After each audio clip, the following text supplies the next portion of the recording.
Hi అండి, welcome back to my channel. ఈరోజు మన రెసిపీ 1 కప్పు బియ్యం పిండి, 1 కప్పు పెసరపప్పుతో ఈ విధంగా స్నాక్ అయితే తయారు చేసుకోవచ్చండి. ఎలాంటి డీప్ ఫ్రై లేకుండా కొద్దిగా ఆయిల్తోనే నూనె పీల్చకుండా హెల్తీగా అయితే ఇంట్లో ఉన్న వాటితోనే ఎలాంటి హడావిడి లేకుండా పిల్లలు సాయంత్రం ఇంటికి వచ్చేసరికి ఇవి కన్నా చేసి పెడితే 1 తినేవాళ్ళు 4 తింటారండి. అంత టేస్టీగా అయితే ఉంటాయి. పైన క్రిస్పీగా, లోపలైతే సాఫ్ట్గా చూస్తున్నారు కదా, ఈ విధంగా సూపర్గా ఉంటాయండి. మనమైతే ప్రాసెస్లోకి అయితే వెళ్ళిపోదాము. దానికోసం ఒక గిన్నె తీసుకొని దాంట్లో 1 కప్పు బియ్యం పిండి యాడ్ చేసుకుందాము. ఇది పొడి బియ్యం పిండి అండి. 1 కప్పు బియ్యం పిండిని ఒక గిన్నెలో వేసుకొని దాంట్లో సన్నగా తరిగిన ఆనియన్స్ కూడా యాడ్ చేసుకుందాము.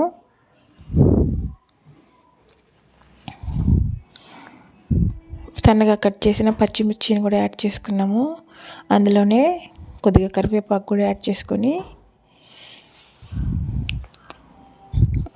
1 గంట ముందు నానబెట్టుకున్న 1 కప్పు పెసరపప్పును కూడా యాడ్ చేసుకుందామండి. 1 గంట ముందు నానబెడితే సరిపోతుంది. ఇది కూడా యాడ్ చేసుకొని కొద్దిగా ఉప్పుని యాడ్ చేసుకుందాం. మనం టేస్ట్కి తగ్గ ఉప్పు అయితే యాడ్ చేసుకుందాము. ఇవంతా కూడా అంతా మిక్స్ అయ్యేలాగా కలుపుకుందాము. ఆనియన్స్లో వాటర్ ఉంటాయి కదా, అదంతా కూడా ఒకసారి కలుపుకొని ఈ విధంగా కలుపుకొని కొంచెం కొంచెం వాటర్ యాడ్ చేసుకుంటూ కలుపుకుందాము.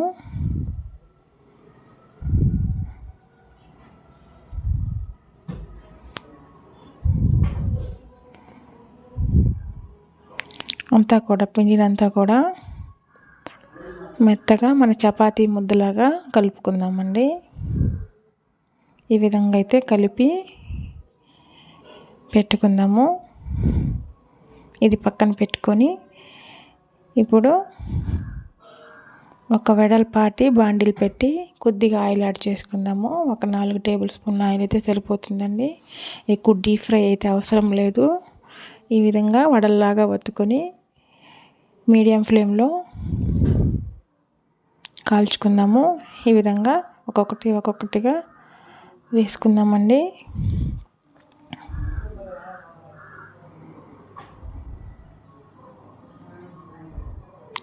ఇవైతే పెద్దగా ఆయిల్ని పీల్చుకోవండి. ఈ విధంగా అన్నీ కూడా వేసుకొని మెల్లగా ఒకవైపు కాలిన తర్వాత మరొక వైపుకు తిప్పుకుంటూ కాల్చుకుందాము.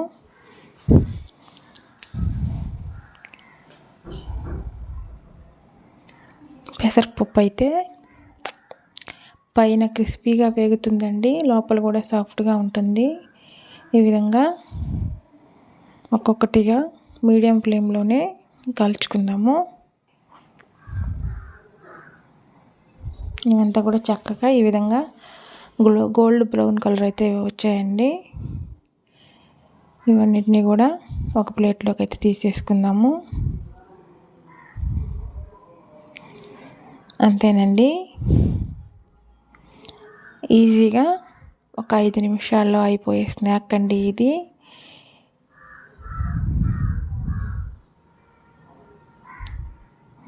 ఇవన్నీ కూడా ఒక ప్లేట్లోకి తీసుకొని సర్వ్ చేసుకోవడమే. చాలా టేస్ట్గా అయితే ఉంటాయండి. ఒకసారి ట్రై చేయండి. పెద్దగా ఆయిల్ అయితే పీల్చుకోవు, లోపల సాఫ్ట్గా బయట క్రిస్పీగా, తింటూ ఉంటే నోటికి కూడా పెసరపప్పు తగులుతూ చాలా టేస్ట్గా అయితే ఉంటాయండి. ఒకసారి మీరు కూడా ట్రై చేయండి.